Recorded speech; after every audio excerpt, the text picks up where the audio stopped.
So I heard about Fuse through a good friend of mine. She was dealing with Fuse recruitment, looking for a new role here in Melbourne. I wanted to move to Melbourne and had an insurance background, but was wanting to get into recruitment. So she actually suggested getting in touch with Fuse recruitment. So I just reached out through the website, through the contact us form, and then Mads got in touch that same day and we had an interview booked in, I think 2 days later.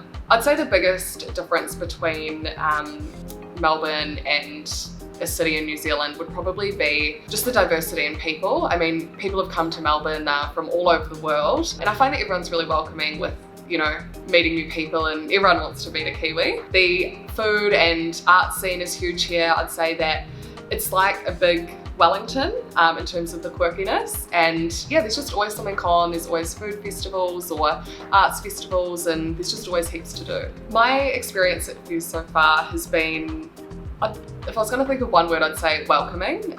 From the first week I was here, I really got a sense of the culture here, and I mean, I think day 3 we were out for a team lunch, which was a really great way to meet the team. There's always, you know, team events where it be just your individual teams or if it's the wider team. So we had an end of financial year get together just to celebrate our wins. Development's something that's really focused on here. So something that's commonly talked about and also acted on. So in terms of perks here, you get your birthday off.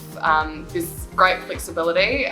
With moving over here, I always wanted to make sure that I had the flexibility to be able to go back to New Zealand. And as we know, it was pretty hard to get back into New Zealand with the borders being closed, and I was lucky enough to get a spot in MIQ. So I actually spent 5 weeks working remotely from New Zealand, which was amazing to be able to see friends and family as well as, you know, continue working. Honestly, I think the biggest advice that I'd give to someone who's considering making the move is actually just doing it. I contemplated the thought for quite a long time, and you know, I just ended up biting the bullet and booking the flights, and yeah, no regrets. I feel that the job market over here is great, so it's an amazing time to actually come over. The city's starting to come to life again. So yeah, I feel like that's the biggest advice that I'd give to someone who's considering moving here.